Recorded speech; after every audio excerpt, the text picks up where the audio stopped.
कल दोनों अभियुक्त घटनास्थल पे पकड़ाए थे। इसमें से एक अभियुक्त का अभी तक इलाज चल रहा है। पूछताछ में जो सारी बात सामने आई है कि इस पूरी आपराधिक साजिश जो है मुजफ्फरपुर में रची गई थी और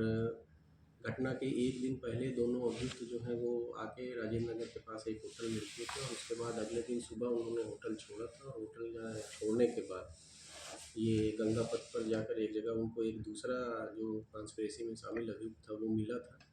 उसकी पहचान हम लोग कर रहे हैं अभी।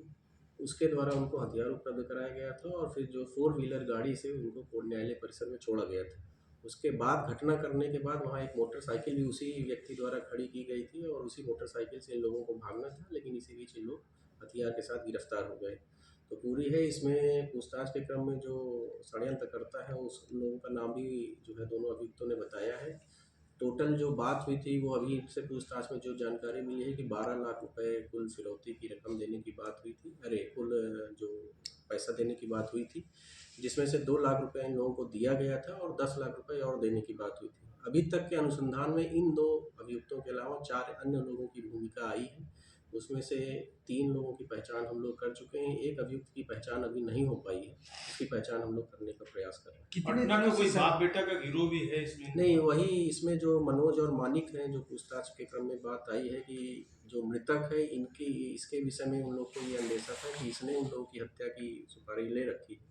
और जेल से निकलने के बाद उसकी हत्या, उन दोनों की हत्या ये कर सकता था। अभी तक जो अनुसंधान में बात आई है, बाकी आगे अनुसंधान अभी एकदम इनिशियल स्टेज में है और कुछ बात पता चलेगी। कितने दिनों से सर नक्की कर रहा था इसको लेकर के? देखिए डिटेल अभी, क्योंकि ये बहुत इनिशियल स्टेज पे इन्वेस्टिगेशन है और कई एविडेंस हम लोग अभी कलेक्ट कर रहे हैं, उनसे पूछताछ हम लोग कर ही रहे हैं। एक अभी उसमें से जो है अभी इलाजरत ही है, इसलिए बहुत डिटेल अभी हम डाइवर्ज इस स्टेज पे नहीं करना चाहते क्योंकि उससे साक्ष्य नष्ट होने का खतरा है। लेकिन जैसे ही सारा एविडेंस हम लोग कलेक्ट कर लेंगे आप लोगों को अपडेट कर देंगे। पटना के जो सिविल कोर्ट है मंडे से कुछ सुरक्षा खास करने जा रहा है। आज जो है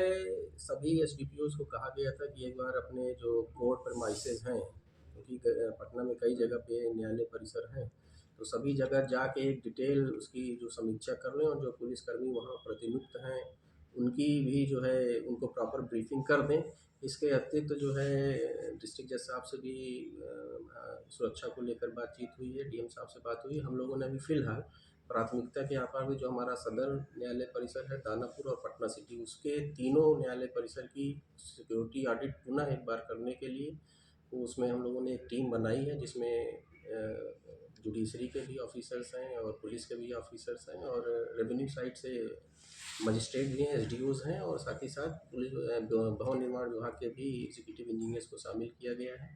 हम लोगों ने इस बार भी जो विशेष योजना है उसमें यह है कि पार्किंग, क्योंकि सभी जो न्यायालय परिसर है उसमें जो फ्रिस्किंग होती है पार्किंग उससे अलग हो जाती है, तो जो लोग वाहन न्यायालय परिसर में खड़ा कर देते हैं उनकी फ्रिस्किंग नहीं हो पाती। कल की घटना में भी हम लोगों ने यही बात नोटिस की थी। हम लोग इस तरह का एक प्रयास कर रहे हैं कि जो फ्रिस्किंग की हमारी जगह है वो पार्किंग के बाद हो, उसके लिए कोई संरचनात्मक सुधार करने की ज़रूरत है, तो उस पर भी ये कमेटी अपना निष्कर्ष देगी।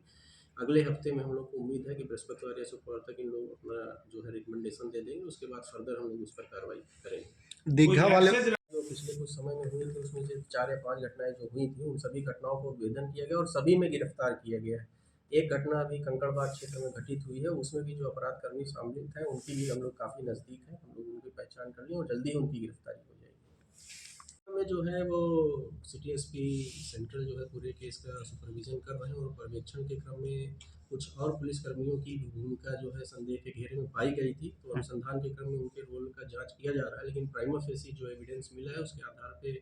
पुलिसकर्मियों को, जो थाने का मुंशी था, उसके अलावा अन्य पुलिसकर्मियों को और साथ ही साथ 3 होमगार्ड की भूमिका भी संदिग्ध पाई गई है, तो उनको सस्पेंड कर दिया गया है और होमगार्ड्स के को फिलहाल ड्यूटी से हटा दिया गया और उनके विरुद्ध जो उनका अनुबंध रद्द करने की कार्रवाई है प्रक्रिया अनुसार वो की जा रही है और पुलिसकर्मियों के विरुद्ध भी जो उनको निलंबित करके उनसे स्पष्टीकरण मांगा गया है और नियमानुसार जो तरीका है विधि सम्मत उसके हिसाब से उनके विरुद्ध जो है आगे अनुशासनिक कार्रवाई की जा रही है। सर शराब माफिया का अभी तक उसमें काफ़ी प्रगति हुई है और जैसे ही हम लोग फिर से वही बात है कि क्योंकि अभी